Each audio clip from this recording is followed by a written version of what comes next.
나가! 당장 나가! 내년이 내 아들 잡아먹고 여기가 어디라고 발을 들여! 그날 저는 완전히 미쳐 있었습니다. 향 냄새가 진동하는 장례식장 바닥에 며느리를 내동댕이 쳤을 때 아이가 무언가 말하려는 듯 입술을 달싹였지만 제 귀에는 아무것도 들리지 않았습니다. 오직 내 아들을 죽인 원수라는 생각뿐이었으니까요. 다시는 내 눈앞에 띄지 마라. 그땐 내 손에 죽을 줄 알아. 쾅 하고 닫힌 문. 그것이 우리 인연의 마지막인 줄만 알았습니다. 이바구 시작 전에 구독과 좋아요 부탁드리며 끝까지 함께 해주세요. 어머니 제발요. 제가 잘못했어요. 차가운 장례식장 바닥에 쓰러진 며느리가 제 검은 상복 치마자락을 붙잡고 애원했습니다. 평소 같았으면 그 가냘픈 손이 안쓰러워 일으켜 세웠을지도 모릅니다. 하지만 그날 제 눈에 비친 그 하얀 손은 내 아들을 빗길로 불러내 죽음으로 몰고 간 저주받은 손처럼 보였습니다. 그 손이 내 아들의 명주를 끊어놓은 것만 같아 소름이 끼치고 치가 떨렸습니다. 내가 그날, 내가 일찍만 들어왔어도 내 아들 안 죽었어. 내가 죽인 거야. 내가 내 금쪽 같은 새끼 명주를 끊어먹은 거라고. 제 입에서는 사람이 아닌 상처 입은 짐승의 울음 같은 비명이 터져나왔습니다. 가슴속 깊은 곳에서 시뻘건 숫덩이가 치밀어 올라와 견딜 수가 없었습니다. 아들은 그 비오는 밤 야근하고 늦게까지 들어오지 않는 며느리가 걱정되어 우산을 들고 마중을 나갔다가 변을 당했습니다. 지은이가 비 맞는 거 싫어하잖아요. 정류장까지만 다녀올게요. 하며 웃던 아들의 마지막 뒷모습이 눈에 선에 미칠 것만 같았습니다. 그깟 마중이 뭐라고. 지가 좀 알아서 택시 타고 들어오지. 왜 유세를 부리려고 남편을 불러냈나 싶어 억장이 무너졌습니다. 내가 좀 일찍 다녔으면 내 아들이 그 차가운 빗길 위에서 피를 흘리며 죽어갈 일도 없었을 거라는 생각에 속이 뒤집혔습니다. 제 아들을 고생만 시키다 잡아먹은 원수로만 내 인생의 모든 희망을 앗아간 악기로만 보였습니다. 이거나 징그럽다 징그러워. 저는 며느리의 손을 매몰차게 뿌리쳤습니다. 지은이는 힘없이 차가운 장례식장 복도 바닥으로 나뒹굴었습니다. 쿵 하는 소리가 났지만 저는 눈 하나 깜짝하지 않았습니다. 그런데 참 이상한 일이었습니다.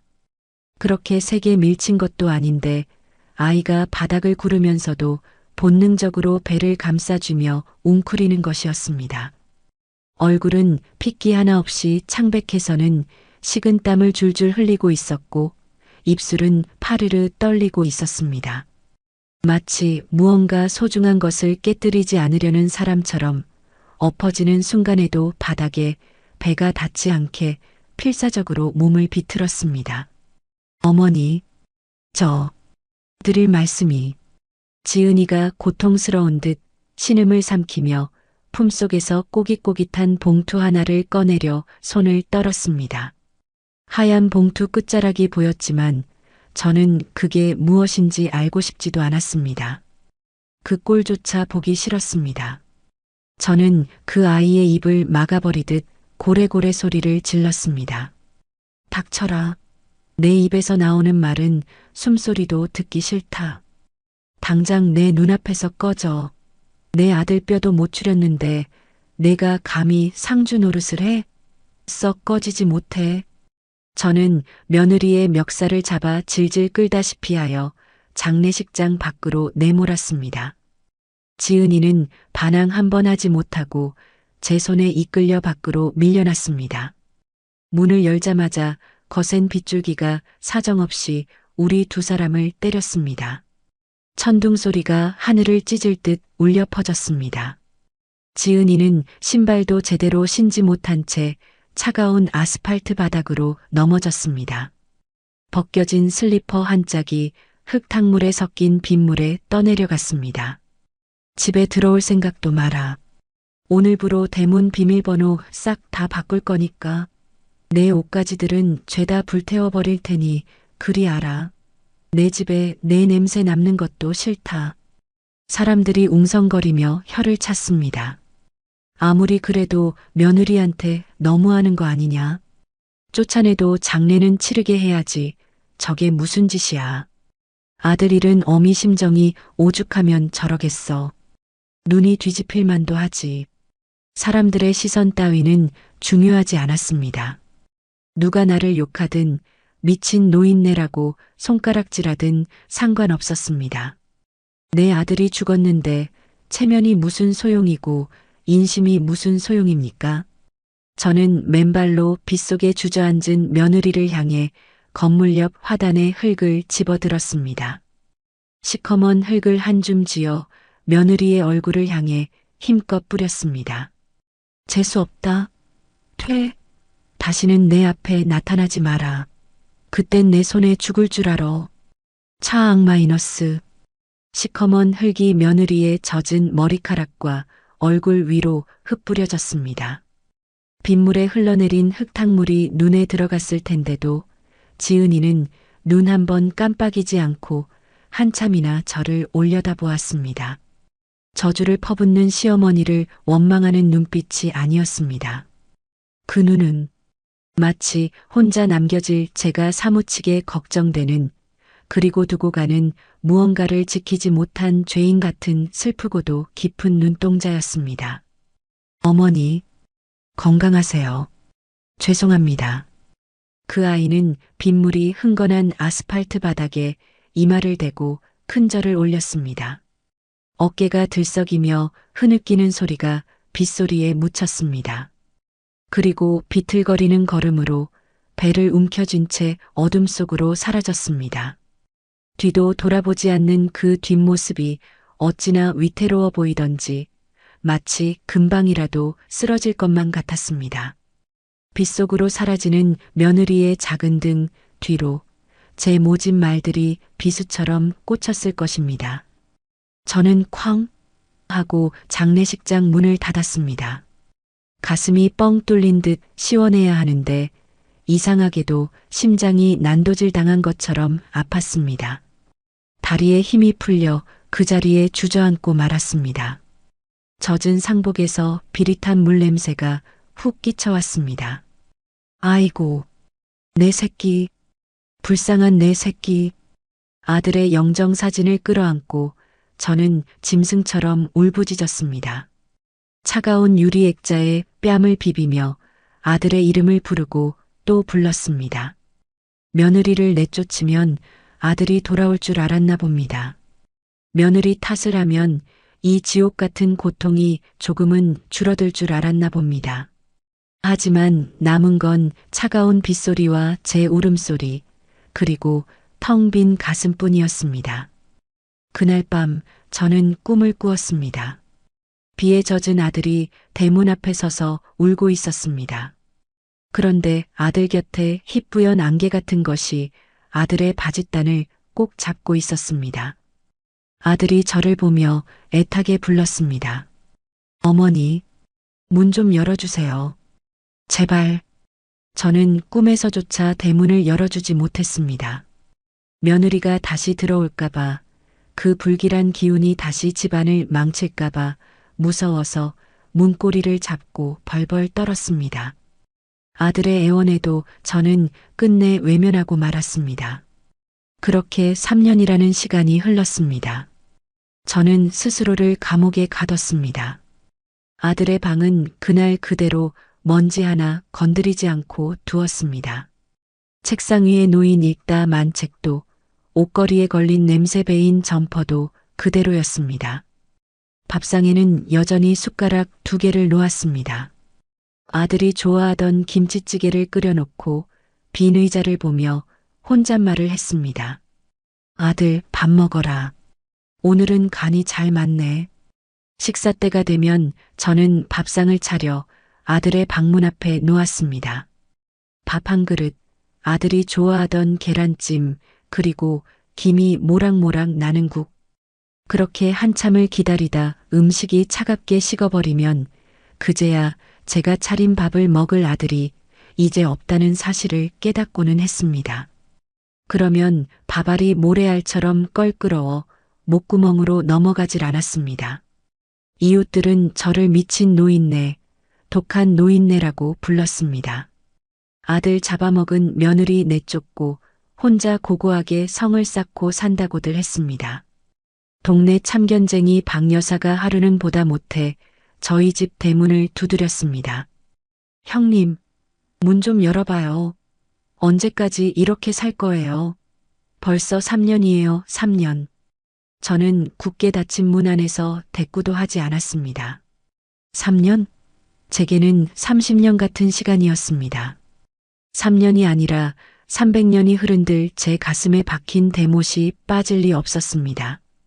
그렇게 저는 아들의 유령과 함께 녹슨 대문 안에서 스스로를 가두고 썩어가고 있었습니다. 그 시각 제가 그토록 저주하며 내쫓았던 며느리 지은이는 저와는 정반대의 시간을 살고 있었습니다. 그 아이는 멈출 수도 주저앉을 수도 없었습니다. 지켜야 할 것이 있었으니까요. 지은이는 쫓겨난 그날 밤 작은 여관방에서 뜬 눈으로 밤을 새웠다고 합니다. 그리고 다음 날부터 곧장 일자리를 구하러 다녔습니다. 뱃속의 아이를 위해 뱃속의 아이가 세상에 나오면 먹이고 입히기 위해 닥치는 대로 일을 했습니다. 새벽에는 우유 배달을 하고 낮에는 허름한 식당 주방에서 뜨거운 불 앞에 서서 땀을 쏟았습니다. 그렇게 10달을 채워 아들을 낳았습니다. 죽은 제 아들 민수와 똑 닮은 사내아이였습니다. 이름은 민준이라고 지었습니다. 아비 잃은 자식이라고 손가락질 받을까봐 지은이는 2배, 3배로 억척스럽게 살았습니다. 거칠어진 손으로 아이의 기저귀를 갈고 설거지통에 푹 절은 손으로 아이의 이유식을 만들었습니다. 민준아, 엄마야. 우리 아들, 아이 예쁘네. 고된 하루 끝에 잠든 아들의 얼굴을 볼 때면 지은이는 비로소 웃을 수 있었습니다.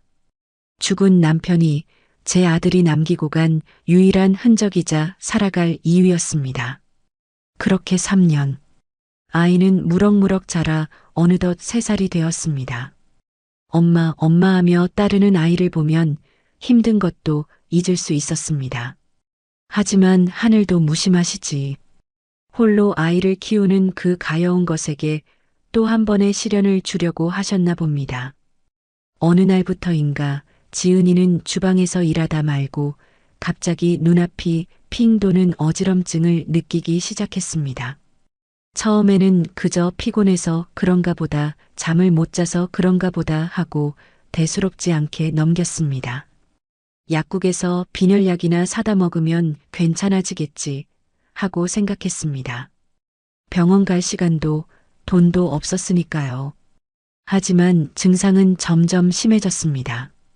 뜨거운 냄비를 들고 가다 말고 다리에 힘이 풀려 주저앉을 뻔한 적도 있었고 밤에는 코피가 멈추지 않아 애를 먹기도 했습니다. 거울을 보면 얼굴은 나날이 창백해져 갔습니다. 마치 누군가 제 몸의 피를 조금씩 빼내가고 있는 것만 같았습니다. 엄마 아파? 어느 날 밤 잠에서 깬 아들 민준이가 코에 휴지를 틀어막고 있는 지은이를 보며 물었습니다. 지은이는 애써 웃으며 아들의 머리를 쓰다듬었습니다. 아니야, 우리 아들. 엄마 안 아파. 그냥 코가 간지러워서 그래. 거짓말이었습니다. 온몸의 뼈마디가 쑤시고 아팠지만 아들 앞에서는 아픈 티를 낼 수 없었습니다. 내가 아프면, 내가 쓰러지면 이 어린 것은 어떡하나. 그 생각뿐이었습니다. 결국 사달이 나고야 말았습니다. 식당 마감 준비를 하던 어느 날 밤이었습니다. 뜨거운 물이 가득 담긴 들통을 나르던 지은이는 순간 눈앞이 캄캄해지는 것을 느꼈습니다. 아, 안 돼. 하는 생각과 함께 손에서 힘이 빠져나갔고 들통이 바닥으로 떨어지며 쨍그랑 하는 굉음을 냈습니다. 어머, 지은 씨, 괜찮아? 식당 주인이 달려왔지만 지은이는 대답할 수 없었습니다. 그대로 바닥에 쓰러져 정신을 잃고 말았던 것입니다. 다행히 화상은 입지 않았지만 식당 주인의 성화에 못 이겨 지은이는 결국 동네 작은 병원을 찾았습니다. 간단한 피 검사만 하면 될 줄 알았는데 의사의 표정이 심상치 않았습니다. 큰 병원으로 가보셔야겠습니다. 정밀 검사가 필요합니다.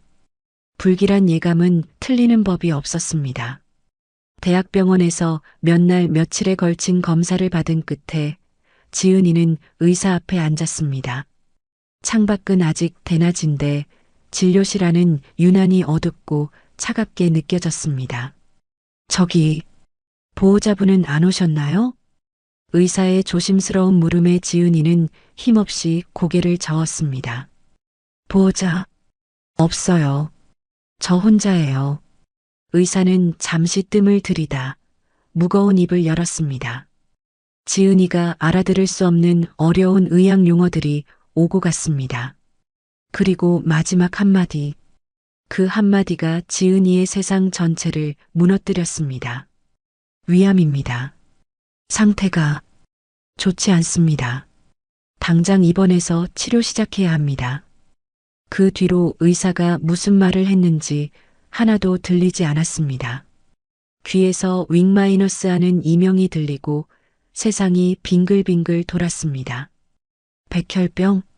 드라마에서나 보던 그 병이 왜 나한테? 나는 아직 젊은데. 나한테는 아직 3살배기 아들이 있는데. 선생님, 잘못 보신 거죠? 그냥 심한 빈혈이라고. 그럴 리가 없어요. 안타깝지만 검사 결과는 명확합니다. 지은이는 진료실을 어떻게 걸어 나왔는지 기억나지 않습니다. 병원 복도에 기대어 한참을 멍하니 서 있었습니다. 눈물도 나지 않았습니다.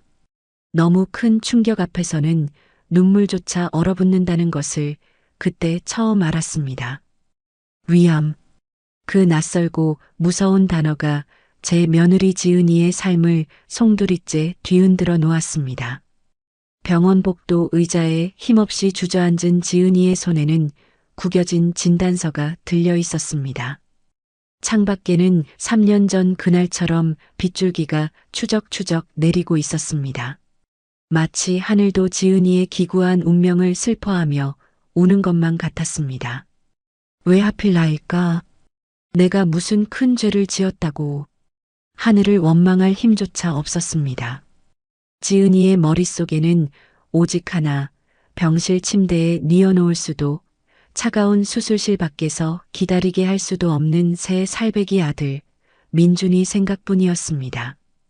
당장 입원을 하라는데, 치료를 받으라는데 아이를 맡길 곳이 없었습니다. 친정, 일찍 돌아가신 부모님, 형제도 없는 무남동녀 외동딸.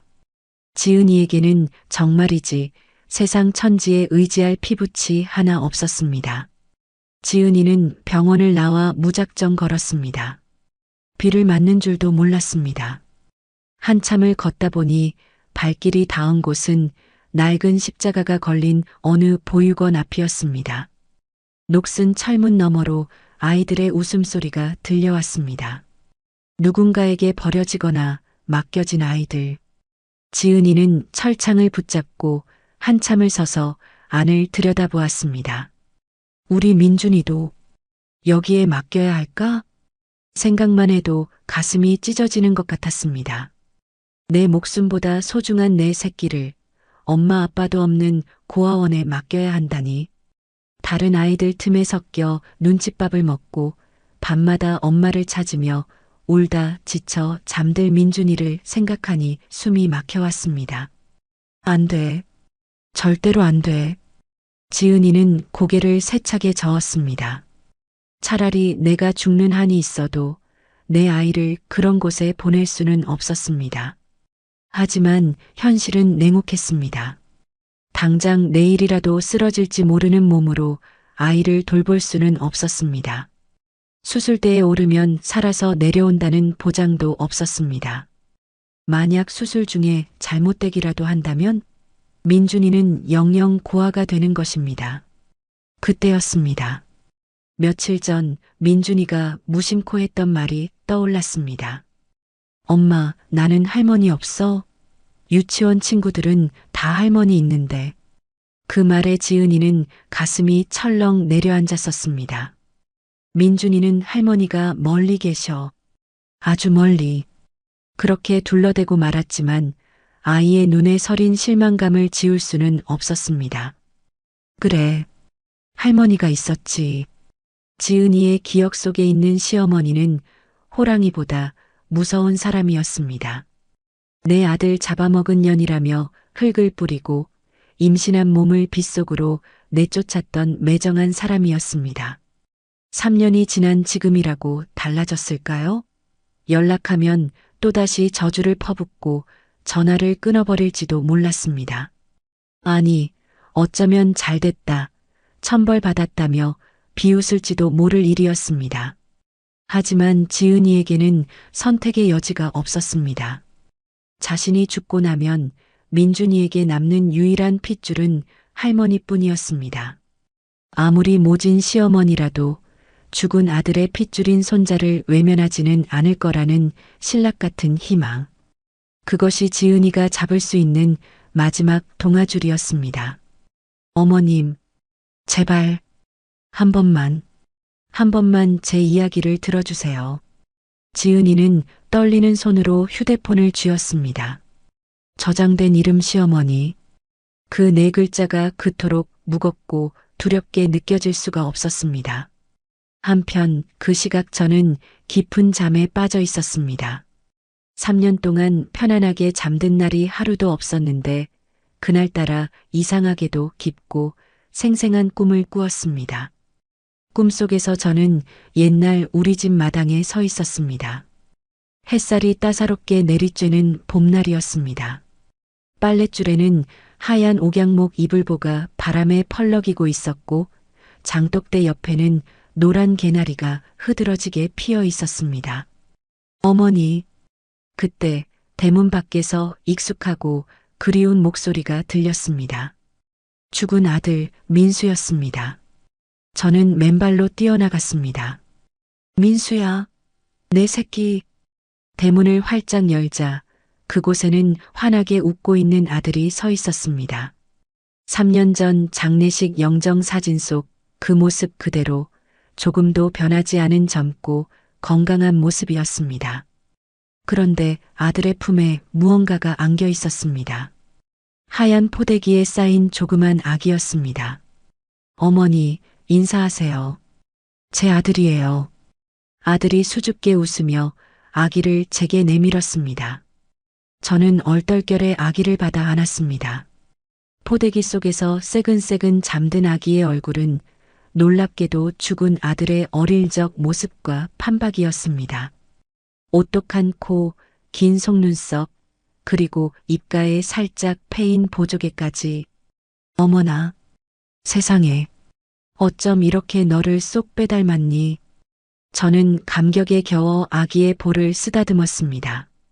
따뜻하고 보드라운 아기의 살결이 손끝에 닿는 순간 가슴속 응어리가 눈 녹듯 사라지는 것 같았습니다.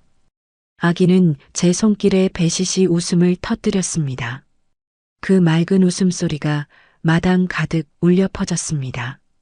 그런데 갑자기 하늘이 어두워지기 시작했습니다. 따사롭던 햇살이 사라지고 검은 먹구름이 몰려와 하늘을 뒤덮었습니다.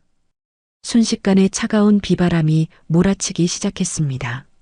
어머니, 부탁드려요. 이 아이 어머니가 지켜주셔야 해요. 아들의 표정이 순식간에 어두워졌습니다. 아들은 제 품에 안긴 아기를 걱정스런 눈빛으로 바라보더니 뒷걸음질 치기 시작했습니다. 민수야, 어디 가니? 가지 마라. 어미랑 같이 살아야지. 저는 아기를 안은 채 아들을 잡으려 손을 뻗었지만 아들은 점점 멀어져 갔습니다. 비바람은 더욱 거세졌고 아들의 모습은 빗줄기 속으로 희미하게 사라져 갔습니다. 어머니, 부탁해요. 제발. 아들의 목소리가 메아리처럼 멀어지더니 이내 빗소리에 묻혀 들리지 않게 되었습니다. 저는 텅 빈 마당에 홀로 남아 울어대는 아기를 품에 안고 망연자실 서 있었습니다. 차가운 비가 제 온몸을 적시고 아기의 울음소리가 천둥 소리보다 더 크게 귓가를 때렸습니다. 헉! 저는 외마디 비명과 함께 잠에서 깼습니다. 온몸이 식은땀으로 흠뻑 젖어 있었습니다. 심장이 쿵쾅거려 터질 것만 같았습니다. 방 안은 여전히 어두컴컴했고 창밖에서는 3년 전 그날처럼 빗소리가 들려오고 있었습니다. 꿈이었구나. 가쁜 숨을 몰아쉬며 가슴을 쓸어내렸습니다. 하지만 꿈이라기엔 너무나 생생했습니다. 품에 안았던 아기의 따뜻한 체온이, 아들의 간절한 목소리가 아직도 귓가에 맴돌았습니다. 개꿈이다. 개꿈이야.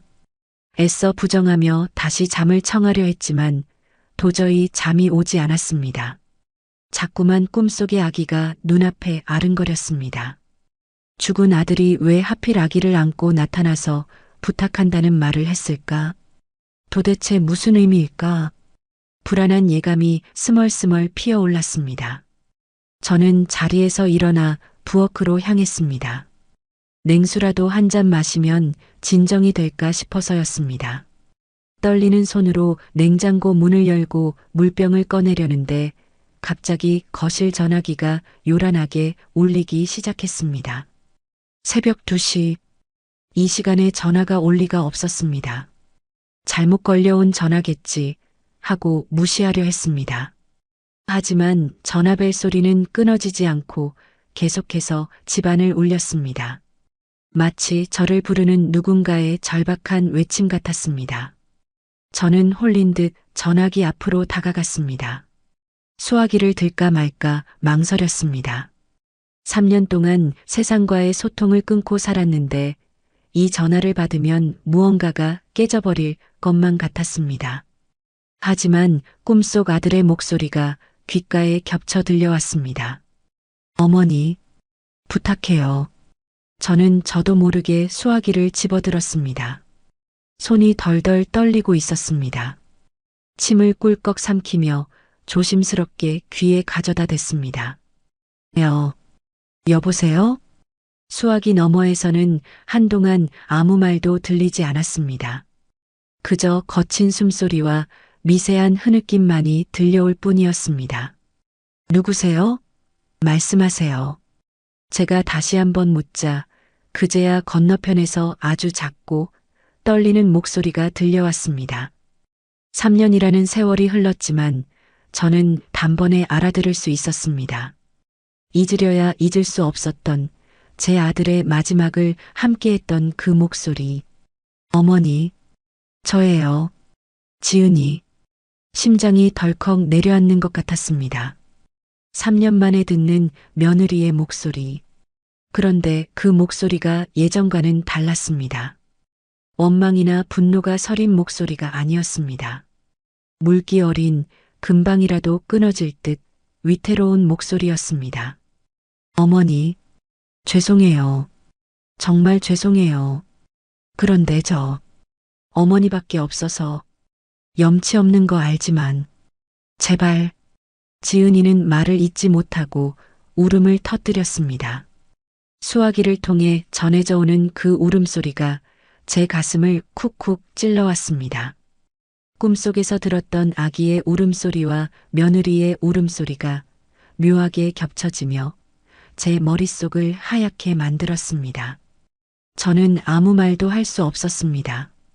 인연이 어디라고 전화를 해? 라고 소리쳐야 마땅한데 입이 떨어지지 않았습니다. 그저 멍하니 수화기를 든 채 며느리의 흐느낌을 듣고만 있었습니다. 도대체 무슨 일이길래 3년 동안 죽은 듯이 살던 애가 한밤중에 전화를 해서 저렇게 서럽게 우는 것일까? 불길한 예감이 현실이 되어 제 목을 조여오고 있었습니다. 아들, 제 아들 좀 살려주세요. 수화기 너머로 들려온 그 한마디가 고요하던 제 집안을, 아니, 제 인생을 송두리째 뒤흔들었습니다. 바닥에 떨어진 수화기에서는 여전히 지은이의 흐느끼는 소리가 새어나오고 있었습니다. 저는 덜덜 떨리는 손으로 다시 수화기를 집어 귀에 댔습니다. 심장이 밖으로 튀어나올 듯이 쿵쿵거렸습니다. 너 지금 뭐라고 했냐? 아들, 그게 무슨 소리야? 제 목소리는 갈라지고 있었습니다. 꿈인가? 아직도 내가 꿈을 꾸고 있는 건가? 3년 전 죽은 내 아들이 살아 돌아오기라도 했다는 말인가? 머릿속이 뒤죽박죽 엉켜버려 아무런 판단도 서지 않았습니다. 어머니, 저 많이 아파요. 죽을 병에 걸렸대요. 제가 죽으면 우리 민준이 고아원에 가야 해요. 제발 한 번만 와주세요. 어머니 손주예요. 민수 씨 아들이라고요. 지은이는 숨이 넘어갈 듯 헐떡이며 말을 이었습니다. 죽을 병, 고아원, 손주, 민수 씨 아들. 지은이가 뱉어내는 단어 하나하나가 망치처럼 제 머리를 때렸습니다. 거짓말 마라. 어디서 수작이야. 내가 낳은 자식이 왜 내 아들 자식이야. 내 아들은 3년 전에 죽었는데 너 돈 필요해서 그러지? 돈 뜯어내려고 쇼하는 거지. 저는 악을 쓰며 소리쳤습니다. 믿을 수 없었습니다. 아니, 믿고 싶지 않았습니다. 그 아이가 낳은 자식이 내 핏줄이라니. 내가 쫓아낼 때 임신 중이었다는 말인가? 그럴 리 없어. 그럴 리가 없어. 제가 3년 전 장례식장에서 저지른 짓들이 주마등처럼 스쳐 지나갔습니다. 며느리를 밀치고 쫓아내고 소금을 뿌리던 제 모습. 만약 그게 사실이라면 나는 며느리만 쫓아낸 게 아니라 내 아들의 핏줄까지 내다버린 천하의 못된 시어미가 되는 것이었습니다. 그 죄책감을 감당할 자신이 없어서 저는 필사적으로 부정했습니다. 아니에요. 어머니, 정말이에요. 그날 장례식장에서 말씀드리려고 했는데 어머니가 듣지 않으셨잖아요. 흑흑, 저 수술 받아야 한대요. 죽을지도 몰라요. 제발 민준이 얼굴만이라도 봐주세요. 부탁드려요. 지은이의 목소리는 점점 희미해져 갔습니다. 진심이었습니다. 돈을 요구하는 목소리가 아니었습니다. 죽음을 앞둔 어미가 새끼를 부탁하는 벼랑 끝에 선 사람의 절박한 목소리였습니다. 어머니, 한국대학병원 503호예요. 기다릴게요. 끊을게요. 뚝. 전화가 끊겼습니다. 멍하니 수화기를 든 채 저는 한참 동안 그 자리에 서 있었습니다. 뚜마이너스 하는 기계음만이 텅 빈 거실을 채웠습니다. 한국대학병원 503호. 민수 씨 아들.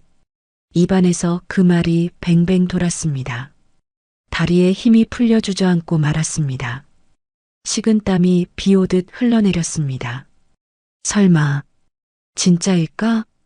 3년 전 바닥에 쓰러지면서도 배를 감싸 쥐던 지은이의 모습이 떠올랐습니다. 참 이상한 일이었습니다. 그렇게 세게 밀친 것도 아닌데 그때 제가 느꼈던 그 의아함. 어머니, 드릴 말씀이 지은이가 꺼내려다만 꼬깃꼬깃한 봉투 그리고 방금 꾼 꿈속에서 아들이 안겨준 아기. 모든 퍼즐 조각이 하나씩 맞춰지는 것 같았습니다. 가슴이 덜컥 내려앉았습니다. 만약 진짜라면, 만약 그 아이가 내 아들의 씨를 품고 있었다면 나는 도대체 무슨 짓을 한 것인가? 뜬 눈으로 밤을 새웠습니다. 창밖이 희끄무레하게 밝아올 때까지 저는 꼼짝도 하지 않고 거실 바닥에 앉아 있었습니다. 가야 하나 말아야 하나. 수천 번, 수만 번 갈등했습니다. 가서 확인해 보고 싶었습니다. 내 아들의 핏줄이 맞는지, 정말 내 아들을 닮았는지. 하지만 두려웠습니다. 만약 사실이라면 그 아이들 앞에 무슨 낯으로 서야 한단 말입니까? 며느리를 짐승 취급하고 내쫓은 시어머니가 이제 와서 할머니랍시고 나타나는 게 가당키나 한 일입니까? 차라리 모르는 척하는 게 낫지 않을까? 아니야, 며느리가 죽는다잖아. 고아원에 간다잖아. 내 새끼 핏줄이 고아원에서 자라게 둘 수는 없잖아. 제 안에서 두 개의 자아가 치열하게 싸웠습니다. 가지마. 함정일 수도 있어. 내가 무슨 자격이 있어. 가야 해. 민수가 꿈에 나와 부탁했잖아. 내 손주잖아. 결국 저를 일으켜 세운 건 아들의 방에 걸려 있던 낡은 가족 사진이었습니다. 사진 속에서 아들은 저를 보며 환하게 웃고 있었습니다. 마치 어머니, 제 아들 좀 봐주세요라고 말하는 것 같았습니다. 그래, 가보자. 가서 내 눈으로 똑똑히 확인이나 해보자. 거짓말이면 그년 머리채를 다 뽑아놓고 올 테다. 저는 주섬주섬 옷을 챙겨 입었습니다. 3년 동안 장롱 깊숙이 처박혀 있던 외출복을 꺼냈습니다. 옷에서 퀴퀴한 조명 냄새가 났습니다. 거울 속에 비친 제 모습은 낯설기만 했습니다. 푸석한 얼굴, 하얗게 센 머리카락, 앙상하게 마른 몸, 영락없는 꼬부랑 할미였습니다. 3년 만에 현관문을 열었습니다. 끼잉 마이너스 하는 소리와 함께 녹슨 대문이 열렸습니다. 눈부신 햇살이 쏟아져 들어와 눈을 뜰 수가 없었습니다. 세상은 3년 전과 다름없이 돌아가고 있었습니다. 사람들은 바쁘게 오가고 차들은 쌩쌩 달리고 저 혼자만 멈춰 있던 시간이 한꺼번에 밀려오는 것 같아 현기증이 났습니다. 택시를 잡아탔습니다. 한국대학병원으로 가주세요. 기사님이 백미러로 저를 힐끔 쳐다보았습니다. 제 몰골이 말이 아니었겠지요. 저는 창밖으로 고개를 돌렸습니다. 손에 땀이 흥건했습니다. 심장이 터질 것 같아 가슴을 꽉 움켜쥐었습니다. 병원 로비는 사람들로 북적였습니다. 소독약 냄새가 코를 찔렀습니다. 엘리베이터를 타고 5층으로 올라가는 동안 제 숨소리가 점점 거칠어졌습니다. 5층 버튼을 누르는 손가락이 파르르 떨렸습니다. 501호, 502호, 503호. 병실 앞까지 어떻게 걸어왔는지 기억나지 않습니다. 503호 팻말 앞에 서자 다리가 후들거려 서 있기도 힘들었습니다. 문 너머에서 무슨 소리가 들리는 것 같아 저는 숨을 죽이고 귀를 기울였습니다. 엄마, 아파? 아니야. 엄마 안 아파. 민준이가 호마이너스 해줘서 다 나았어. 호마이너스, 이제 안 아프지? 아이 목소리였습니다. 앳되고 맑은 사내아이의 목소리. 그리고 힘겹지만 따뜻한 며느리의 목소리. 그 목소리를 듣는 순간 저는 얼어붙은 듯 그 자리에 멈춰 섰습니다. 민준이라고 했나? 내 아들 이름이 민수인데. 민준. 이름마저 비슷하게 지었구나. 가슴 한구석이 찌릿했습니다. 문고리를 잡으려던 손이 허공에서 멈칫했습니다. 문을 열면 판도라의 상자가 열리는 것입니다. 돌이킬 수 없는 진실과 마주해야 합니다. 내가 며느리에게 저지른 죄, 내 아들의 죽음, 그리고 새로운 생명. 이 모든 것을 감당할 수 있을까? 도망치고 싶었습니다. 지금이라도 뒤돌아서 집으로 도망가고 싶었습니다. 그냥 다 없던 일로 하고 다시 내 굴 속으로 숨고 싶었습니다. 하지만 그때 병실 안에서 아이가 부르는 노래소리가 들려왔습니다. 곰 3마리가 한 집에 있어. 아빠 곰, 엄마 곰, 애기 곰. 그 노래. 제 아들 민수가 어릴 때 밥만 먹으면 부르던 그 노래였습니다. 율동까지 해가며 제 앞에서 재롱을 피우던 아들의 모습이 떠올라 눈시울이 뜨거워졌습니다. 아빠 곰은 뚱뚱해. 엄마 곰은 날씬해. 그런데 아이는 할머니 곰은 부르지 않았습니다. 할머니가 없으니까요. 아빠도 없고 할머니도 없고 저 어린 것이 눈물이 왈칵 쏟아질 것 같아 입술을 깨물었습니다. 더 이상 망설일 시간이 없었습니다. 며느리가 수술실로 들어가기 전에 내 눈으로 확인해야 했습니다. 저는 떨리는 손으로 차가운 문고리를 잡았습니다. 심호흡을 한번 크게 하고 천천히 문을 밀었습니다. 드르륵 마이너스. 병실 문이 열리고 하얀 침대 위에 앉아 있는 두 사람의 뒷모습이 보였습니다. 링거 바늘을 꽂은 채 야윈 등으로 앉아 있는 지은이, 그리고 그 옆에서 고사리 같은 손으로 엄마의 팔을 주무르고 있는 조그만 아이. 인기척을 느꼈는지 아이가 먼저 고개를 돌렸습니다. 할머니는 누구세요? 그 한마디에 세상의 모든 소음이 사라졌습니다. 오직 아이의 맑은 눈동자만이 제 시야를 가득 채웠습니다. 저는 숨쉬는 법조차 잊은 채 멍하니 아이를 바라보았습니다. 그 눈, 쌍꺼풀 없이 길게 찢어진 눈매, 웃을 때 반달처럼 휘어지는 눈꼬리, 그리고 왼쪽 눈썹 끝에 있는 아주 작은 점까지. 세상에, 저 점은 제 아들 민수가 태어날 때부터 가지고 있던 것이었습니다. 제가 복점이라며 숱하게 쓰다듬어 주었던 바로 그 점이 저 낯선 아이의 눈가에도 선명하게 박혀 있었습니다. 의심할 여지가 없었습니다. 유전자 검사, 친자 확인, 그런 건 필요 없었습니다. 핏줄이라는 게 이렇게 무서운 것이었습니다. 보는 순간 뼛속 깊은 곳에서부터 내 새끼다라는 울림이 전해져 왔으니까요. 민수야. 저도 모르게 죽은 아들의 이름이 튀어나왔습니다. 아이가 고개를 갸웃거렸습니다. 난 민수 아닌데. 난 최민준인데. 할머니는 누구세요? 최민준. 며느리 성을 따랐구나.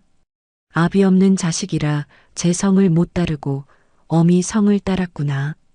그 생각에 가슴이 미어지는 것 같았습니다. 어머니, 와주셨군요.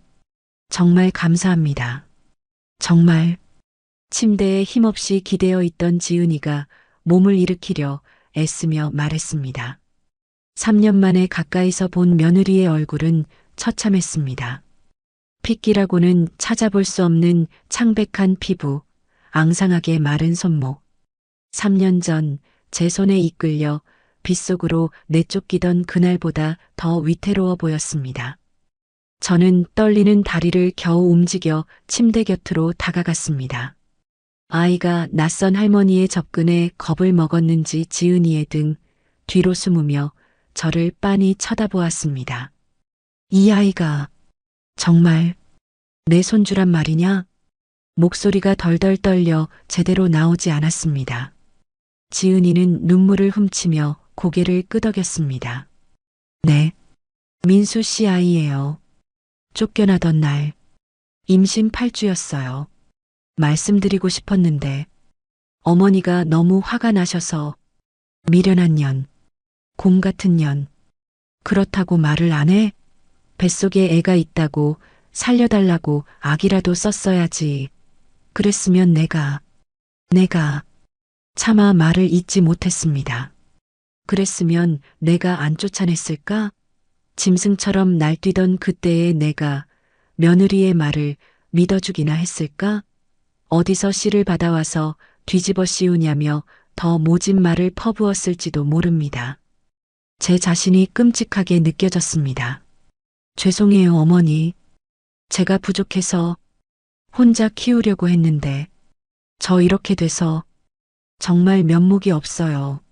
지은이는 죄인처럼 고개를 숙였습니다.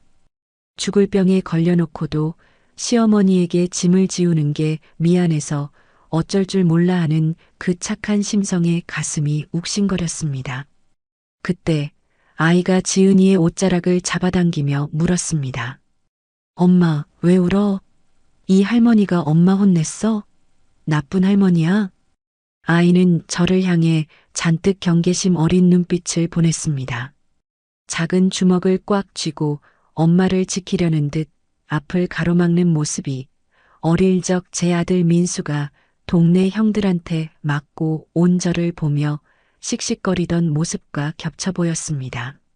아니야, 민준아. 할머니한테 그러지 마. 엄마가 말했지? 아빠 낳아주신 할머니라고. 인사드려. 할머니셔. 지은이가 아이를 달래며 제 앞으로 등을 떠밀었습니다. 아이는 쭈뼛거리며 제 눈치를 살폈습니다. 저는 무릎을 꿇고 아이와 눈높이를 맞췄습니다. 가까이서 보니 더 닮았습니다. 아들 냄새가 나는 것 같았습니다. 이리 좀 와보렴. 제가 손을 뻗자 아이가 움찔하며 뒤로 물러섰습니다. 제 손이 거칠고 투박해서 싫은 걸까? 아니면 3년 전 제가 지은이에게 했던 짓을 본능적으로 알고 있는 걸까? 덜컥 겁이 났습니다. 하지만 저는 용기를 내어 아이의 조그만 손을 잡았습니다. 따뜻했습니다. 아이고, 내 새끼, 내 강아지. 아이의 손을 잡는 순간 참았던 눈물이 댐 무너지듯 터져 나왔습니다. 3년 동안 메말랐던 눈물샘이 고장난 수도꼭지처럼 콸콸 쏟아졌습니다. 저는 아이를 와락 끌어안았습니다. 미안하다. 할미가 미안해. 너를 몰라보고, 너를 이 고생을 시키고. 아이는 낯선 할머니의 품이 어색한지 바둥거렸지만 저는 놓을 수가 없었습니다. 이 아이를 놓으면 아들이 다시 사라져버릴 것만 같았습니다. 아이에게서 나는 젖비린내와 땀 냄새가 3년 묵은 제 가슴 속의 썩은 내를 씻어주는 것 같았습니다. 한참을 울고 있는데 지은이가 침대 밑 서랍에서 낡은 가방 하나를 꺼냈습니다. 지은이는 그 가방을 제 앞에 내밀었습니다. 어머니, 이거 그날 드리려던 거예요. 저는 떨리는 손으로 가방을 열었습니다. 안에는 낡은 아기 베넷 저고리 하나와 꼬깃꼬깃한 초음파 사진, 그리고 빛바랜 편지 한 통이 들어 있었습니다. 초음파 사진 속에는 콩알만한 점 하나가 찍혀 있었습니다. 날짜를 보니 정확히 3년 전 아들이 죽기 며칠 전 날짜였습니다. 그리고 편지 봉투에는 사랑하는 우리 엄마 영자 씨에게라는 아들의 글씨가 적혀 있었습니다. 이게 다 뭐냐? 민수 씨가 사고 나기 전날 쓴 편지예요. 임신 소식 알리면서 어머니께 드리려고 했는데 쑥스럽다고 나중에 주자고 해서 가지고 있었어요. 그날 장례식장에서 이거라도 보여드리면 어머니가 덜 슬퍼하실까봐 드리려고 했는데 저는 편지를 꺼내 읽어내려갔습니다. 사랑하는 엄마, 나 아빠 됐어. 엄마 이제 할머니 됐네? 놀랐지? 지은이가 임신했대. 나 너무 좋아. 엄마가 늘 손주 보고 싶다고 노래 불렀잖아. 이제 우리 집에도 아기 울음소리 나겠네. 엄마 고생만 시켜서 미안해. 이제 내가 더 열심히 살아서 우리 엄마 호강시켜줄게. 지은이 많이 예뻐해줘. 엄마 며느리잖아. 사랑해 엄마. 아앙 마이너스. 저는 편지를 부여잡고 병실이 떠나가라 통곡했습니다. 가슴을 주먹으로 쾅쾅 쳤습니다. 이 귀한 것을, 아들이 남긴 마지막 편지를, 내 새끼가 할머니 된다고 조아라 쓴 이 편지를 나는 보지도 않고 읽지도 않고 빗물 고인 바닥에 내동댕이 쳤구나. 며느리가 이걸 보여주려고 그 아픈 몸으로 바닥을 기어가며 가방을 주워들었구나. 내가 죽일년이다. 내가 천벌 받을년이다. 민수야, 민수야. 저는 바닥에 머리를 찌우며 오열했습니다. 후회라는 단어로는 표현할 수 없는 거대한 고통이 온몸을 휘감았습니다. 지은이가 놀라서 침대에서 내려와 저를 말렸습니다. 어머니, 그러지 마세요. 이러시면 안 돼요. 민준이 놀라요. 아가, 내가 잘못했다. 내가 미쳐서 너한테 몹쓸 짓을 했다. 용서해다오. 제발 용서해다오. 저는 며느리의 발을 붙잡고 빌었습니다. 지은이도 저를 부둥켜 안고 함께 울었습니다. 고부간의 3년 묵은 한이 눈물로 범벅되어 흘러내렸습니다. 민준이는 영문도 모른 채 엄마와 할머니가 우는 모습을 보며 덩달아 의학 마이너스 하고 울음을 터뜨렸습니다. 그때 병실 문이 드르륵 열리고 간호사가 들어왔습니다. 이지은 환자분 수술실로 이동하실 시간입니다. 올 것이 왔습니다. 지은이는 황급히 눈물을 닦고 아이를 제게 안겨주었습니다. 어머니, 민준이, 부탁드려요. 혹시 제가 못 깨어나더라도 우리 민준이 그런 소리 마라. 재수없게 무슨 소리냐? 너 살아나야 해. 살아서 내 아들 장가가는 것도 보고 내 제사상도 차려줘야 할 거 아니냐. 썩을년 죽기만 해봐라. 내가 가만 안 둘 테니까. 저는 짐짓 호통을 쳤지만 목소리는 물기에 젖어 떨리고 있었습니다. 지은이는 그런 제 마음을 알았는지 핏기 없는 입술로 옅은 미소를 지어 보였습니다. 네, 꼭 살아올게요. 어머니, 밥 잘 챙겨 드세요. 이동 침대에 누운 며느리가 멀어져 갔습니다. 수술실로 향하는 복도는 왜 그리 길고 차갑게 느껴지는지 저는 민준이를 품에 꼭 안고 그 뒤를 따랐습니다. 수술실 앞. 보호자분은 여기까지만 오실 수 있습니다. 지은이가 수술실 문 안으로 사라지기 직전 저를 향해, 아니, 제 품에 안긴 민준이를 향해 손을 흔들었습니다. 민준아, 엄마 금방 갔다 올게. 할머니 말씀 잘 듣고 있어. 알았지? 엄마, 가지 마. 나도 갈래. 엄마. 민준이가 제 품에서 빠져나가려 발버둥을 쳤습니다. 저는 아이를 꽉 끌어안으며 며느리의 마지막 모습을 눈에 담았습니다. 문이 닫히고 수술 중이라는 빨간 불이 들어왔습니다. 저는 털썩 주저앉았습니다. 차가운 복도 의자에 앉아 제 품에 안겨 훌쩍이는 손자의 등을 토닥이며 기도했습니다. 3년 동안 부처님도 하느님도 다 원망하며 살았는데 오늘만큼은 염치불구하고 빌고 또 빌었습니다. 제발 제 며느리 좀 살려주십시오. 제 아들 잡아간 것도 모자라 며느리까지 데려가시면 안 됩니다. 이 어린 것에게서 엄마마저 뺏어가시면 안 됩니다. 제 목숨을 가져가셔도 좋으니 제발 저 아이만은 살려주십시오. 제가 지은 죄 남은 평생 저 아이 발 닦아주며 갚겠습니다. 제발, 제발, 제 기도를 하늘이 들어줄까요? 아니면 제가 지은 죄가 너무 커서 벌을 내리시는 걸까요? 수술실 위에 빨간 불빛이 제 심장을 붉게 태우는 것만 같았습니다. 시간은 야속하게도 흘러가고 수술실 문은 굳게 닫힌 채 열릴 줄을 몰랐습니다. 수술 중, 저 붉은 글씨가 켜진 지 벌써 3시간이 지났습니다. 1분 1초가 1년처럼 느껴지는 피를 말리는 시간이었습니다. 병원 복도의 차가운 공기는 제 살갗을 파고들었고 소독약 냄새는 속을 메스껍게 만들었습니다. 위암입니다. 진행이 많이 된 것 같습니다.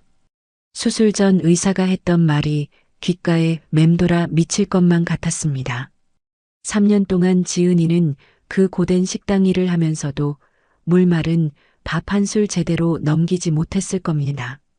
남편 잃은 슬픔에 시어머니의 저주에 홀로 아이 키우는 막막함까지 그 모든 게 독이 되어 며느리의 속을 갉아먹고 있었던 겁니다. 내가 죽인 거야. 내가 그 아이 속에 암덩어리를 키운 거야. 죄책감이 파도처럼 밀려와 숨을 쉴 수가 없었습니다. 제 품에 안겨있던 민준이는 울다 지쳐 잠이 들었습니다. 눈가에 맺힌 눈물 자국과 콧물 범벅이 된 조그만 얼굴. 자면서도 엄마를 찾는지 간간히 엄마 하며 몸을 뒤척였습니다. 저는 해녀 아이가 깰까봐 숨소리조차 크게 내지 못하고 아이의 등을 조심스레 토닥였습니다. 아이를 안고 있는 제 팔이 저려왔지만 저는 팔을 뺄 수가 없었습니다. 이 아이의 무게가 따뜻한 체온이 제게는 생명줄과도 같았으니까요. 아이고, 우리 강아지, 불쌍한 내 새끼. 아이의 머리카락을 쓸어 넘기다 저는 또 한 번 놀라고 말았습니다. 아이의 오른쪽 귀 뒤에 있는 조그만 흉터. 손톱 자국처럼 희미하게 남은 그 흉터는 제 아들 민수가 5살 때 자전거를 배우다 넘어져 생긴 흉터와 똑같은 위치에 있었습니다. 피는 못 속인다더니 어쩜 흉터 자리까지 똑같을까. 기억이 30년 전으로 거슬러 올라갔습니다. 그날 민수가 넘어져 울면서 들어왔을 때 저는 사내 자식이 뭘 그깟 일로 우냐며 호통을 쳤었습니다. 무릎이 깨지고 귀에서 피가 나는데도 약을 발라주기는커녕 자전거를 내다버리겠다고 으름장을 놓았었지요. 그때 서럽게 울던 어린 민수의 얼굴이 지금 제 품에 잠든 민준이의 얼굴과 겹쳐 보였습니다. 내가 그때 왜 그랬을까? 따뜻하게 안아줄걸? 많이 아팠지? 하고 호마이너스 해줄걸?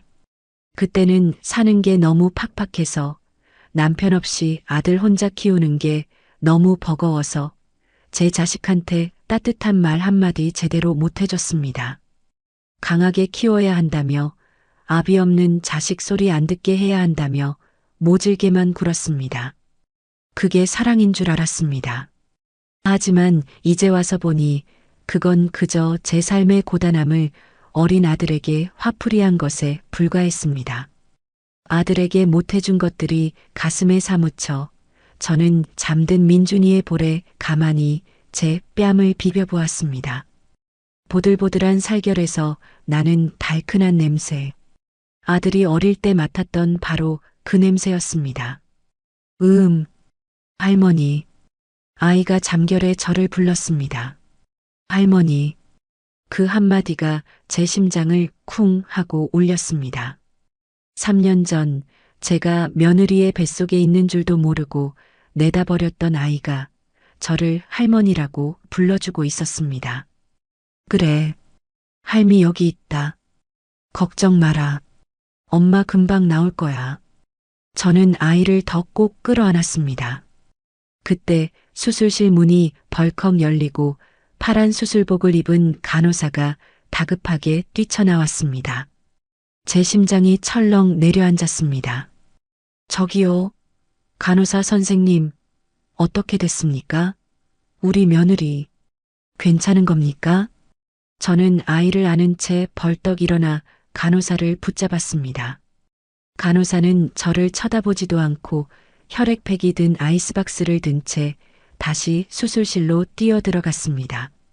출혈이 안 잡혀요. 수혈팩 더 가져와요. 빨리요.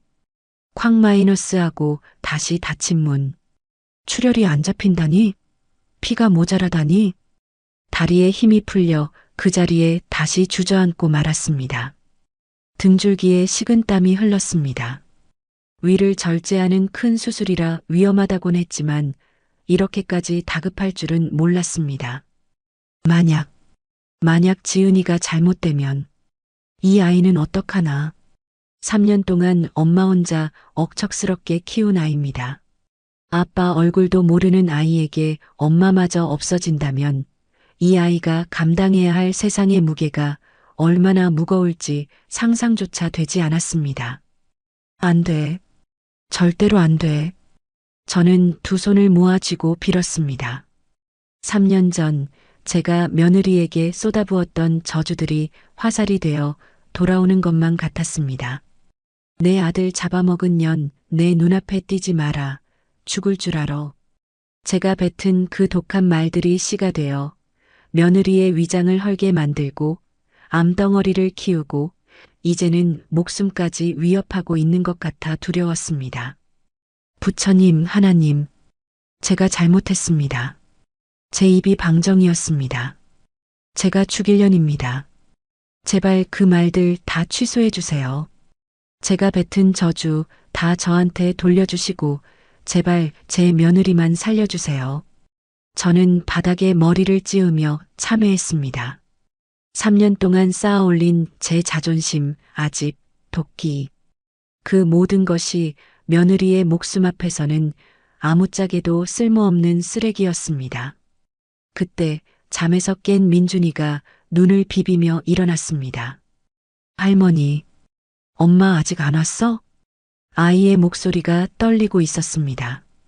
병원 공기가 심상치 않다는 것을, 어른들의 표정이 어둡다는 것을 어린아이도 본능적으로 느끼고 있는 것이겠지요. 그래. 의사 선생님이 엄마 뱃속에 나쁜 거 꺼내주느라 시간이 좀 걸리나 보다. 우리 민준이 배고프지? 할미가 맛있는 거 사줄까? 저는 애써 웃으며 아이의 시선을 돌리려 했습니다. 하지만 아이는 고개를 도리질쳤습니다. 싫어. 엄마 기다릴 거야. 엄마가 금방 온다고 했어. 엄마 보고 싶어.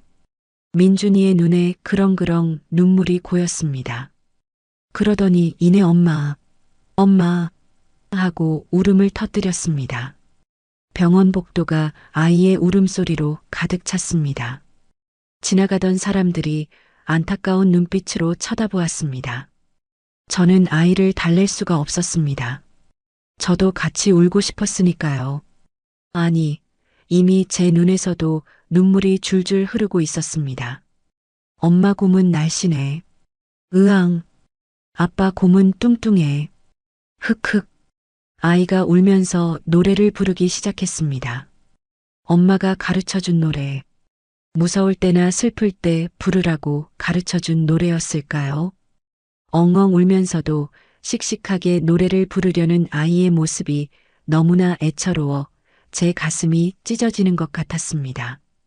그래, 민준아, 노래 부르자. 노래 부르면 엄마가 빨리 올 거야. 저도 아이를 따라 노래를 불렀습니다. 쉰 목소리로 음정도 박자도 맞지 않는 노래를 불렀습니다. 애기 곰은 너무 귀여워. 으쓱, 으쓱, 잘한다. 30년 전 아들 민수에게 불러주던 그 노래를 이제는 손자 민준이에게 불러주고 있었습니다. 세월을 건너뛰어 다시 부르는 자장가. 하지만 이 노래는 평화로운 자장가가 아니라 생사를 오가는 며느리를 위한, 그리고 남겨진 우리 두 사람을 위한 처절한 기도였습니다. 그렇게 얼마나 시간이 흘렀을까요? 창밖은 이미 어둑어둑해져 밤이 되었습니다. 5시간, 6시간, 수술 시간은 예정보다 훨씬 길어지고 있었습니다. 이제는 지쳐서 울 힘도 없는 민준이는 제 무릎을 베고 누워 멍하니 천장만 바라보고 있었습니다. 저 역시 탈진한 상태로 벽에 기대어 있었습니다. 그때였습니다. 수술실 위의 수술 중 램프가 꺼졌습니다. 제 심장도 같이 멈추는 것 같았습니다. 수술실 문이 천천히 열리고 초록색 수술복을 입은 의사가 걸어 나왔습니다. 마스크를 벗는 의사의 표정은 지쳐 보였고 땀으로 범벅이 되어 있었습니다. 저는 벌떡 일어나지 못했습니다. 다리가 굳어 움직이지 않았습니다. 그저 간절한 눈빛으로 의사를 올려다보았습니다. 제발 살았다는 말만 해주세요. 의사가 저를 향해 다가왔습니다. 그리고 무겁게 입을 열었습니다. 보호자분 되십니까? 네. 제가 시어머니입니다. 우리 며느리, 지은이, 어떻게 됐습니까? 제 목소리는 모기 소리처럼 작게 떨렸습니다. 의사가 잠시 뜸을 들이더니 깊은 한숨을 내쉬었습니다. 그 한숨 소리가 천둥 소리처럼 크게 들렸습니다. 종양 부위가 넓어서 위를 거의 다 절제했습니다. 출혈이 심해서 위험한 순간이 몇 번 있었고요. 심장이 쿵 하고 내려앉았습니다. 눈앞이 캄캄해졌습니다. 그래서 잘못된 겁니까? 저는 의사의 가운을 부여잡고 매달렸습니다. 민준이도 제 옆에 서서 의사 선생님을 올려다보았습니다. 선생님, 우리 엄마. 아이의 떨리는 물음에 의사가 천천히 마스크를 완전히 벗어 손에 쥐었습니다. 그리고 저와 아이를 번갈아 보며 입을 열었습니다. 다행입니다. 수술은 아주 잘 끝났습니다. 그 한마디, 세상 그 어떤 명곡보다 그 어떤 복권 당첨 소식보다 더 감미롭고 가슴 벅찬 한마디였습니다. 종양 부위가 넓어 위를 3분의 2나 절제해야 했지만 다행히 다른 장기로의 전이는 막았습니다. 출혈도 잡혔고요. 환자분 의지가 워낙 강하셔서 그 힘든 수술을 잘 버텨주셨습니다.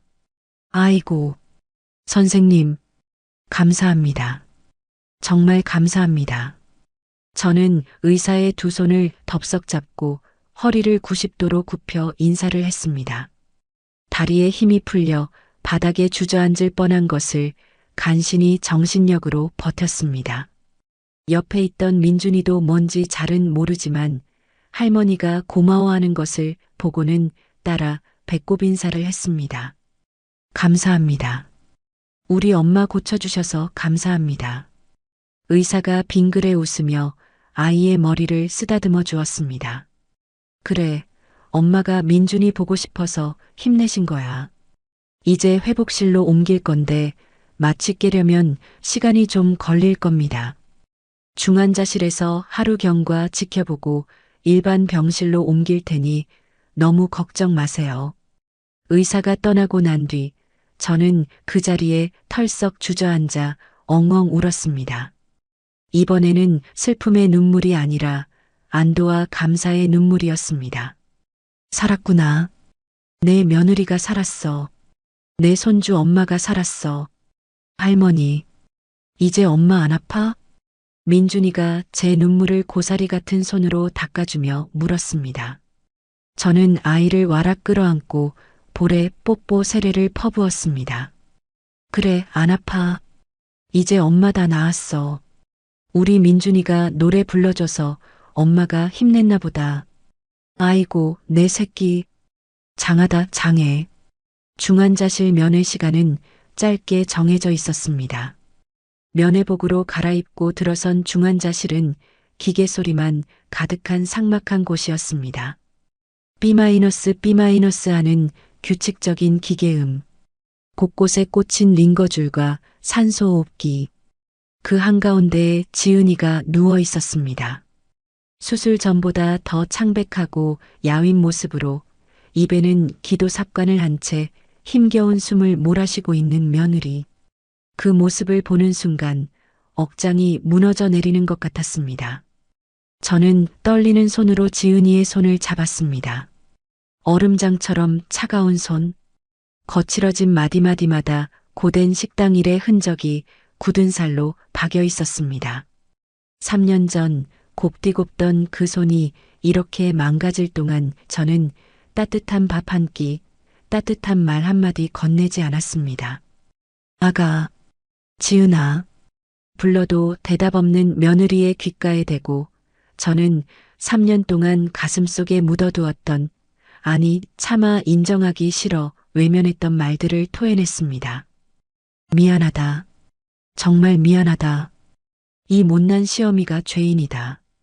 내 아들 죽은 게 너무 억울해서, 내 하늘이 무너진 게 너무 분해서 만만한 너한테 화풀이를 했다.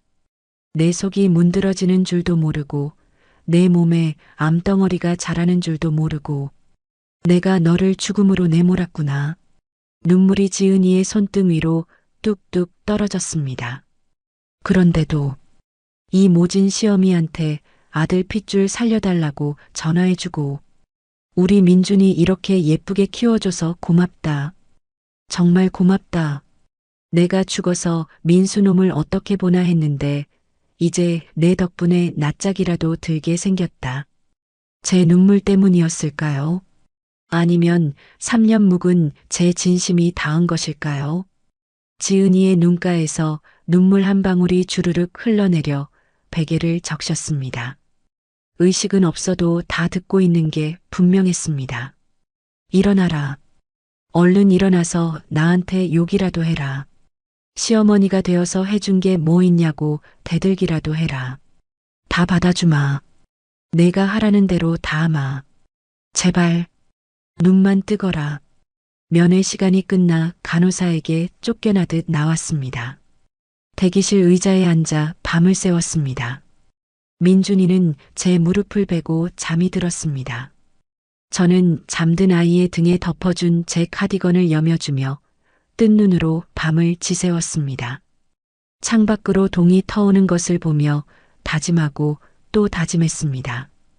다시는 이 아이들을 놓지 않겠노라고. 다음 날 아침, 기적처럼 지은이가 일반 병실로 옮겨졌습니다. 아직 말은 못하고 눈만 겨우 깜빡이는 상태였지만 의사는 고비는 넘겼다고 했습니다. 1인실 병실. 창가로 따스한 햇살이 쏟아져 들어왔습니다. 지은이는 침대에 비스듬히 누워 있었고 민준이는 침대 옆에 달라붙어 엄마의 손을 꼭 잡고 있었습니다. 엄마, 아야해? 호마이너스 해줄까? 아이가 지은이의 배 쪽을 향해 입을 동그랗게 모으고 바람을 불었습니다. 지은이는 산소호흡기를 뗀 입으로 힘겹게 미소를 지어 보였습니다. 저는 병실 구석에서 사과를 깎고 있었습니다. 손이 떨려 껍질이 자꾸 끊어졌습니다. 다 깎은 사과를 접시에 담아 조심스럽게 침대 곁으로 다가갔습니다. 지은이와 눈이 마주쳤습니다. 3년 전에 그 주눅든 눈빛이 아니라 생사의 고비를 넘긴 사람만이 가질 수 있는 맑고 깊은 눈빛이었습니다. 어머니. 지은이가 갈라진 목소리로 저를 불렀습니다. 목이 마른지 쇳소리가 섞여 있었습니다. 오냐, 오냐. 말하지 마라. 목 아프다. 저는 황급히 물수건으로 지은이의 입가를 적셔주었습니다. 지은이는 제 손길을 피하지 않았습니다. 그게 어찌나 고맙고 미안하던지. 어머니, 죄송해요. 저 때문에 고생하셔서. 이 아이는 죽다 살아나서도 시어머니 걱정뿐입니다. 천성이 착해 빠진 곰 같은 아이. 저는 울컥 치미는 감정을 억누르며 짐짓 퉁명스럽게 말했습니다. 죄송하긴 뭐가 죄송해. 산 사람은 살아야지. 너 살려고 수술한 거다. 나 보라고 산 게 아니라 저 핏덩이 보라고 산 거야. 알았냐? 네. 의사 선생님이 오늘은 물만 먹으라더구나. 나중에 괜찮아지면 미음 먹을 수 있다니까 내가 아주 기가 막히게 끓여주마. 나 요리 잘하는 거 알지? 네. 어머니 음식 늘 먹고 싶었어요. 특히 김치찌개. 김치찌개.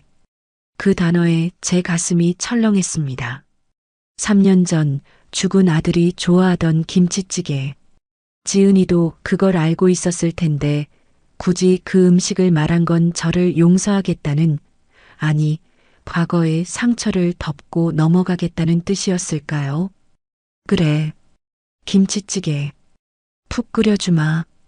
돼지고기 숭숭 썰어 넣고 두부 큼직하게 썰어 넣어서 내 남편이 내 아들 민수가 좋아하던 그 맛 그대로 내가 해주마. 제 목소리가 물기에 젖어 떨렸습니다. 지은이도 눈시울을 붉히며 고개를 끄덕였습니다.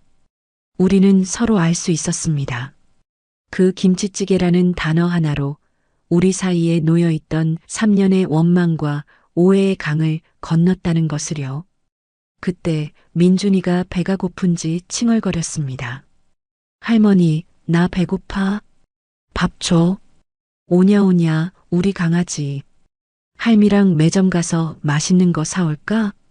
제가 자리에서 일어나려 하자 지은이가 제 소매를 살짝 잡았습니다. 어머니, 감사합니다.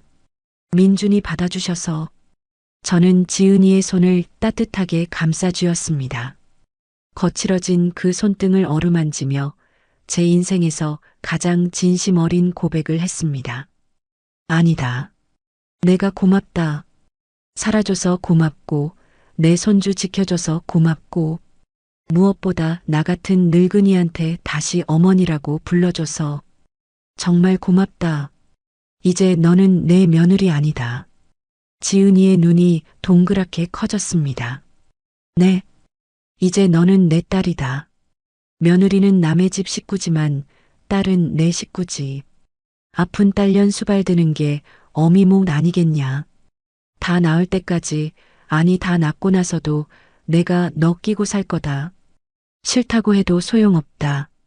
지은이의 눈에서 다시 눈물이 주르륵 흘러내렸습니다. 저도 눈물을 훔치며 민준이를 안아 올렸습니다. 가자, 민준아. 엄마 쉬게 하고 우리 밥 먹으러 가자. 할머니가 곰 3마리 노래 불러줄까? 응. 아빠 곰은 뚱뚱해. 민준이는 엘리베이터 거울에 비친 자기 얼굴을 보며 장난스럽게 웃었습니다. 웃을 때 눈꼬리가 반달처럼 휘는 게 제 아들 민수랑 꼭 같았습니다. 저는 그걸 보며 한 번 웃고 바로 또 눈물이 나려는 걸 꾹 눌렀습니다. 울음이 해결해 주는 건 없다는 걸 이제는 좀 알 것 같았습니다. 매점 앞에서 민준이가 우유를 집어들었습니다. 할머니, 이거, 그건 왜 고르니? 엄마 좋아해. 엄마 아프면 우유 먹어. 그래. 우리 민준이가 엄마를 제일 잘 아는구나. 저는 계산대 앞에서 지갑을 꺼내며 손이 덜덜 떨렸습니다. 돈이 아까워서가 아니었습니다. 이렇게 작은 것 하나를 사주는 일이 왜 그동안 제 삶에 없었는지 생각하니 가슴이 시큰했습니다. 병실로 돌아오니 지은이는 눈을 뜨고 있었습니다. 아직 얼굴에 핏기가 돌아오진 않았고 숨도 조심조심 쉬는 모습이었지만 눈동자가 또렷했습니다. 민준이가 침대 옆으로 달려가 엄마 손을 꼭 잡았습니다. 엄마, 나 여기 있어. 민준아. 엄마 울지 마. 할머니가 우유 사왔어. 지은이는 웃으려 했고 그 웃음이 눈물로 바뀌었습니다. 저는 침대 옆 탁자에 우유를 조심히 내려놓았습니다. 지은이가 지금 당장 마실 수 없다는 걸 알면서도 그 자리에 두고 싶었습니다.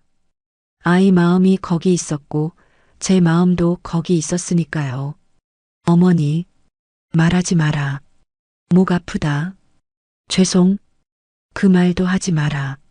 제가 그 말을 뱉고 나서 제 스스로가 놀랐습니다. 지은이가 죄송할 일이 없는데도 늘 먼저 숙이는 사람이라는 걸 알았습니다.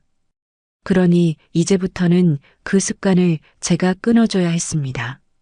지은이가 살기 위해 숨쉬는 것조차 미안해하지 않게 만들어줘야 했습니다. 의사가 회진을 왔고 저는 한마디도 놓치지 않으려고 귀를 세웠습니다. 지은이는 위를 크게 절제한 뒤라 먹는 순서가 정해져 있다고 했습니다. 오늘은 물, 내일부터 미음, 조금씩 천천히, 급하면 위험하다고 했습니다. 저는 고개를 끄덕이며 속으로 다짐했습니다. 이 집안에서 급하게 살던 버릇을 오늘부로 끊겠다고요. 그날 밤도 저는 병원 보호자 의자에서 앉은 채로 잠이 들었다 깨기를 반복했습니다. 민준이는 제 무릎을 베고 잠이 들었고 손으로 제 소매 끝을 꼭 쥐고 있었습니다. 아이 손이 놓이면 세상이 다시 무너질 것만 같았습니다. 새벽녘 지은이가 아주 작은 목소리로 제 이름을 불렀습니다. 어머니, 왜 그러니? 아프니? 민준이. 민준이는 여기 있다. 내 눈앞에 있다. 지은이는 눈을 감았다 떴다 하며 무언가를 참고 있는 얼굴이었습니다.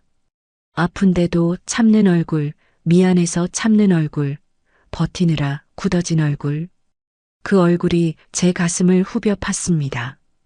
어머니, 저 혹시 제가 그런 소리 하지 마라. 그래도 저는 내가 한다. 내가 못하는 거 내가 한다. 저는 그 말밖에 할 수 없었습니다. 지은이에게는 살아라는 말이 기도이면서 명령이었습니다. 그리고 저한테는 벌이었습니다. 살아있는 사람을 끝까지 책임지는 벌. 며칠이 지나 지은이 얼굴에 아주 조금 혈색이 돌기 시작했습니다. 민준이는 엄마가 미음을 한 숟갈 삼키면 박수를 쳤습니다. 엄마 잘했어. 우리 민준이도 잘했어. 할머니도 잘했어. 그래, 할머니도 잘했다. 저는 그 말에 웃었습니다. 잘한 게 하나도 없는데 아이는 그렇게 말했습니다. 아이는 원망을 배우지 않았고 그건 지은이가 지켜낸 결과였습니다. 저는 지은이가 지켜낸 걸 이제부터 제가 지켜야 했습니다. 퇴원날이 왔습니다. 병원 문을 나서는데 바람이 차갑게 느껴졌습니다. 지은이는 몸을 가누기 힘든데도 민준이 손을 먼저 잡았습니다. 민준아, 엄마 천천히 걸을게. 응, 나도 천천히. 어머니 신세. 또 그 소리. 네. 지은이가 웃다가 배를 움켜쥐었습니다. 그 모습에 저는 숨이 막혔습니다. 이제부터는 집안에서 그 손이 덜 아프게, 그 배가 덜 당기게, 그 마음이 덜 죄스럽게 만들어야 했습니다. 집 대문 앞에 섰을 때 저는 손잡이를 한 번 더 꽉 잡았습니다. 3년 전에는 이 문을 잠그는 게 제 자존심인 줄 알았습니다. 이제는 이 문을 여는 게 제 사죄라는 걸 알았습니다. 문이 열리자 민준이가 신발도 벗기 전에 집안을 훑어봤습니다. 할머니 집 크다. 그래. 오늘부터는 내 집도 된다. 엄마 집도? 그래. 엄마 집도. 지은이는 거실에 들어서자 잠시 멈칫했습니다. 제 눈에는 그게 보였습니다. 이 집이 지은이에게는 따뜻한 집이 아니라 내쫓김의 기억이 남은 집이라는 거요. 저는 말을 길게 하지 않았습니다. 말로 위로하는 건 쉬워도 사는 걸 바꾸는 건 어렵습니다. 그래서 저는 부엌으로 들어가 앞치마를 둘렀습니다. 밥상을 차릴 때 저는 습관처럼 숟가락을 2개만 놓으려다가 손을 멈췄습니다. 그리고 하나를 더 꺼냈습니다.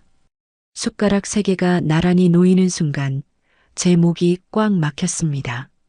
그 숟가락 하나가 제가 잃어버린 3년을 대신해 줄 순 없겠지요.